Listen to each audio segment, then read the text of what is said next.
Yo, we get a new dev update. Everyone, I'm Paul, aka Pabro. And I'm Andre, also known I as got the Medlo. middle. Today is September 22nd, so anything that happens between now and when this video goes out won't be covered. The In this hell? video, we'll have some members from the dev team on to talk about smurfing and griefing, improvements to streamer mode, and a new take on ARAM. Now though, let's get into it. Okay, interesting. These are all good topics that people were curious about. We had some misfires of bans, sort of, on Twitter. That was a bit of a controversy. We had, what else was, there was just like something that was problematic. Yeah, the streamer mode. Apparently a lot of people want streamer mode. I don't think it really offers much, especially now. It offers next to nothing because it's unusable in a way where a third-party website can still go around it, so. Hey everyone, Let's see. I'm Eduardo, Riot Cadmus Cortejoso. And I'm Cortejoso! We're back again for yet another Cadis! Welcome back. Have you ever wondered what would happen if your snowballs were larger? like really large, What about if you had multiple flashes for the Okay. biggest Zoe paddle star you've ever imagined? or Why if Zoe? your ult reset all of your ability cooldowns. Well, good news. We have a new mode for you that we're calling ARAM Mayhem. It's Okay. ARAM, but with augments. It combines all the fun augment-fueled variations of Arena with 5v5 ARAM. Yeah, this is the super fun thing that I want to see. This is just like a seasonal thing. I want like weird spin on game modes every year. I mean, obviously, like this is the first step in a good direction where you want ultimately to have custom map builder where you can build your own maps, you can build your own custom stuff, you can make your own tower defense, you can make your own hide and seek, you can make your own like arena maps, like whatever you want, you know, like community runs with it creatively speaking, but this is a good thing that they're doing. They're changing it up a little bit. Because ARAM is like, I honestly, a lot of people play ARAM. I don't know. I don't know how they can. That it can be fun on occasion with friends, but goddamn, I don't know. I just want like more goofy stuff, more spin on it. Arena has been really wonderful recently. Let's go. gameplay. If you're a Wild Rift I player, hate this might fun. look a little familiar. Where's my We took rank in a lot of Arena? Inspiration and learning from the success of AAA ARAM there, and wanted to see what this could look like in League. We want every champion to feel Oh. special and get to explore some combinations and fantasies that they don't normally get outside of Arena. Some of the augments we made are specifically tailored for this mode, like augments that play off of multiple people. Okay. We know that this is a big diversion from ARAM standard gameplay, so don't worry, ARAM purists. There is a regular queue that will still be active while ARAM Mayhem is Yeah, there is Gonna be purist. live with- I'm really glad they moved away from that fear that if they release other game modes that the ranked and the normals will die.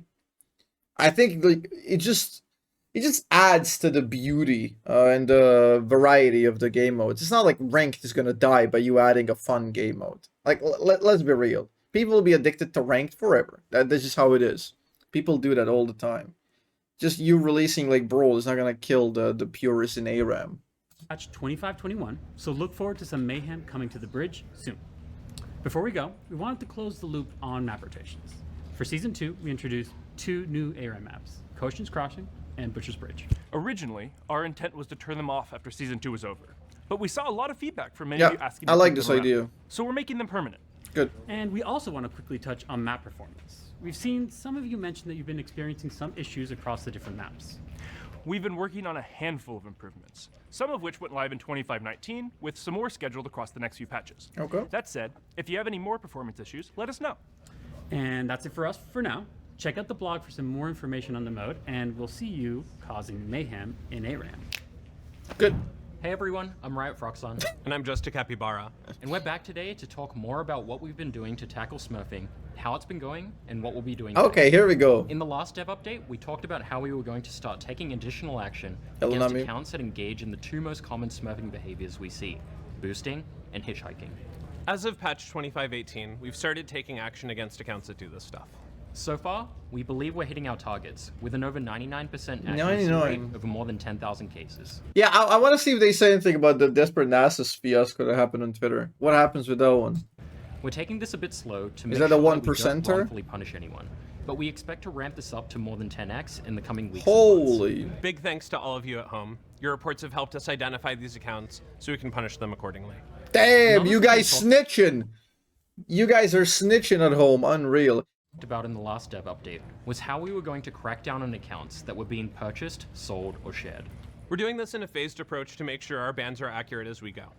That said, Since these changes rolled out last month, we've banned 400,000 accounts that were used in ranked, another 1.5 million accounts that had been botted and sold, and another 2.5 million accounts that were waiting to be sold. That is, that's actually like hundreds of jobs when you think about, of people are like boosting and leveling and botting and selling accounts and duoing. That's actually hundreds of jobs that got hit in the league sphere. Like they're cracking on a massive industry right here. It's a big deal. This is warfare. These botted accounts were typically created by account sellers before Vanguard was implemented and have been used as smurfs. On a similar note, we've seen a ton of questions from you all about what accounts will or will not get banned as part of this sweep. Things like, I purchased an account a long time ago and it's my main now, will I get banned? Or, my sister played a round of TFT on my account once, am I going to get perma'd? Dude, my dog played TFT on my account. Drew Levin, please. We combed through hundreds of your questions and created an FAQ with the most commonly asked ones that's live now. Okay. So go check it out. Cool. One common question we do want to answer now, though, is when bans for these types of infractions will go into effect. If an account is purchased or sold as of patch 2518, we will find these accounts and ban them going forward. Given the appeals we've seen to date and our accuracy rates after 2518, when did I buy my account? I mean, what? manual review, we're still quite confident in the accuracy of our detection systems. With that said, if you believe you are wrongfully banned, please reach out to our awesome player support team for help. Okay, so that just about covers our follow-ups from the last dev update. And now let's talk about what we've got coming in the space for the rest of the year. The next big step we're taking is account linking. Simply put, this means each player's alt accounts will be linked to their main account as long as we're confident they all belong to the same person. Is this like an internal thing or like a manual We'll thing? model this through a combination of Vanguard data, I guess account internal. data, and behavioral data. This means that soon, we'll be able to act on linked accounts to address a long-standing issue, avoiding punishments. Okay, so this is the collective punishment we're talking about here. I'm guessing if you do a problem, if you create a hassle on one account, the whole constellation of linked accounts will get hit. Many of you are familiar with our penalties today. Things like longer queue times if you dodge too many games, chat restrictions if you That's not lost your cool real. and insulted a teammate, or in the most extreme cases, temporary or permanent bans. These are useful tools when it comes to discouraging negative behavior, but they become significantly less effective when someone can just buy and hop onto another account. Our purchased account bans should cover a good number of these cases, but in situations where the player is using a legitimate alt, things get a little bit trickier. That's where account linking comes into play. Starting in 25-23, punishments will carry over between accounts that we're highly confident share an owner. This means that the person griefing your games can't just hop onto an alt and keep trolling. We're going to apply the same penalty and escalations across all of their accounts. Our penalty ladders are designed to give people real chances to change their behavior. We almost never permaban an account. Nice, less punitive, more rehabilitative approach. I like that. I respect it, especially because you're going with like a really big, broad nuclear weaponry here, trying to hit up multiple accounts. But we won't let bad actors exploit our system by creating an infinite number of second chances. With all of that said, the vast majority of you don't break our rules. Rogues so are if going you're in good off. standing, great news. You still have nothing to worry about, and we expect to get some perennial bad actors out of your games starting in a few patches. Okay. How about so the that's everything dodging, that though? we have on account linking, but we do have one more thing we want to share with you today, and that's our new and improved streamer mode. Starting this week, we're making it possible for you to fully hide your identity from your lobby, which will cut off your lobby's ability to find your stream through third-party sites and exploit hidden information or grief your game based on who you are. Really? So they're gonna block the API, complete access. So if you tick the thing in the client, your information will be hidden from every API trying to access that, and it gets kind of filtered out. So you wouldn't be able to find ThroPGG at all who the person is. For you to fully hide your identity from your lobby, which will cut off your lobby's ability to find your stream through third-party sites and exploit hidden information or grief your game based on who you are. That's insane. That's gonna have a big shift. You're gonna see a lot of people now hiding accounts. I never understood why the API is ever a thing. API kind of has to be a thing. Like, it's like so many things work off of API. Like, so many things. So much support, and then the backend just relies on getting information from API. Earlier this year, we got a lot of feedback that it wasn't going far enough to obscure player identities. For example, people could get around it with third-party apps Yeah. that advertise who's a streamer in their live game. We took note of what players wanted from a feature like this, and after getting feedback from pros, creators, and working with third-party apps, we're now ready to launch a big update to this feature. Starting in Ghosting is over. Is this works as intent? Not really. Like, let's say I'm streaming with no map cover in Challenger, and my teammates see VelKoz hover.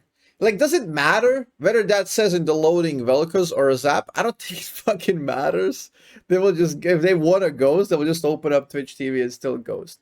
I don't think it matters in certain amount of cases, especially because like it gets constricted the higher elo you are, and a lot of people know each other. And ghost, like, obviously we checked out the ghosters. We know the ghost. It's not even just me on the fringe. We know what the ghosters, how ghosters behave in the highest elo, because we had a pleasure of uncovering one just recently. If you follow the Ronaldo saga on the YouTube that we did, basically he's always watching a bunch of streams. He's always watching a bunch of streams, and he can just know who he's playing against, generally in high elo, because the numbers are so constricted. So it doesn't really matter. The only way to do ironically, the way streamer mode in high elo works is if you're not streaming, and then you can hide who you are. But yeah, S wild. I don't know. I don't know how much it will mean, but it is a good step, and all the people have been asking for it. Again, I probably won't be using this. I don't really have any major use of this, but I think it's a benefit for a lot of people. So. patch 2520, you'll have 3 options to choose from for streamer mode. Hide other names, which is today's streamer mode functionality. Hide my name, which will hide your Riot ID and game name, but not your account progression stats like champ mastery and ranked borders, which people could theoretically use to find you. Okay. And finally, hide my everything. Does the second one remove the API? Which hides all identifying information about your account from lobby to end of game. Our goal here is to protect our players, creators, and pros that are just looking to play a normal, fair game of League without their personal identity. I'm not sure if like only the third one or the second and the third also block out the API. Is impacting those games. We're excited I'm guessing to only launch last this feature one. in patch 2520, which goes live this week. Let us know how you like it. And that's it from us. If you're looking for more information on the features we talked about today, please check out the devlog and FAQ. Okay, that is a big So until devlog next so time, far. Thanks for keeping it honorable on the ref. That is a big devlog. So like, to summarize, they're going absolutely nuclear on griefers and punishing accounts for boosting, duoing. That's gonna remove a lot of inaccuracies within the MMR, which should yield slightly more like higher quality games in the future. And we'll see. We'll check that. And the streamer mode is a pretty big deal. Streamer mode is going to be interesting. I wonder how that's going to work now. And if you aren't, prepare to be Eliminated! Terminated! Annihilated! Eradicated! and So this November marks That was a 1 pretty year high since kick. Arcane's I'll give it to finale, and We'll be Frogzone. celebrating that anniversary online with all of you. He's in The shape. Arcane team will be looking back at the series, sharing behind-the-scenes content, and bringing back some fan-favorite merch. For League, we'll be kicking off the anniversary in patch 25.23. There'll be a free mini reward track with new icons and emotes, and we'll also be bringing back all the Arcane skins from Season 1 and Season 2. This also includes Arcane Fractured Jinx, who's getting some upgrades. Jinx will now have a spawn-in animation when the game starts, plus some visual updates across all 3 of her forms. Shimmer Jinx Oh, my and monitor. Powder are also getting brand new recalls, along with unique chompers to match each of their personas. And if you already got the skin last year, it will of course be updated for free to include those new features. To find out more about the anniversary event, do check out the blog on arcane.com. Okay. A few more miscellaneous updates. Beautiful. We're working on improving tags for emotes, so you'll be able to search for any emote with just a champion's name. The technology is finally, almost. We're going to be shipping that sometime before the end of the year. Holy. We'll also have a change coming to the practice tool. Soon, when using the practice tool, you'll be able to play any champion if you start it up solo. And this will allow you to try out champions you think you might like, or give them a test run So you if you've been shuffle on the them fence out? about purchasing them. That change will go live in Oh wait, patch- you were not able to do that already? I thought like you meant in-game you can shuffle the champ you're picking. So that's a cool thing for new players, like a very, very cool thing. So you can have all champs, you don't have to buy them. Now that I think about it, like I never thought about it as a problem potentially, but it's, I guess, a big deal, right? 25. It's a big deal. You can train a Be champ. sure to check it out. You like the For those of animation? you Buy wondering, it. the Blue Try SSC it and you Warrior buy will it. be back Test- in patch test ride. 2523. It's a bit of a like a hidden sort of change, but it's a big deal, man. Your shop will be back in 2524. Now, last, but certainly not least, we wanted to remind you all that the World's Play-In stage kicks off next week on October 14th in Beijing. I'll be in America on Celebrate. 15th. We'll be Holy. adding some map accents soon to bring a bit of Worlds to the Rift. Remember to do your pick'ems. Andre and I are working on them, and we actually have a bet riding on this one. Whoever's pick'ems are worse will wear the company and Mumu suit at a random company event. That is true, unless my pickings are worse, at which point I will not. Anyway, He's that's wearing it. that suit. All right, that's it from us today. Big, big, big. And yeah, that's also like a change. It's like obviously like the ARAM and the new modes and the practice tool. And even like the protection of the climbing and the streamer mode and hiding your client. Because a lot of people will use that even if they're not a streamer. They just want to enjoy games on their own. And a lot of these are really aimed at the new players, which keeps in line with the thing that I said a while ago, which is all of their new changes are basically aimed at improving the new player experience, which is why we're also going to get a probably major tutorial updates soon as well, because they want to get that pipeline of new players really solid and fixed, because that is the game future. So that is a very, very cool dev update. I like it. I like it. I will be going to America on the 15th of October, actually. I'll be in TwitchCon, doing some TwitchCon stuff on stage, and then I'll be going to LA for a couple of days. And also, Riot HQ is in LA. And I want to visit Riot HQ, so I have no idea. My Riot contacts, I gotta get the right contacts, you know. I wonder, like, if you can go and see their HQ. That would be pretty fucking cool. But yeah, good stuff, boys.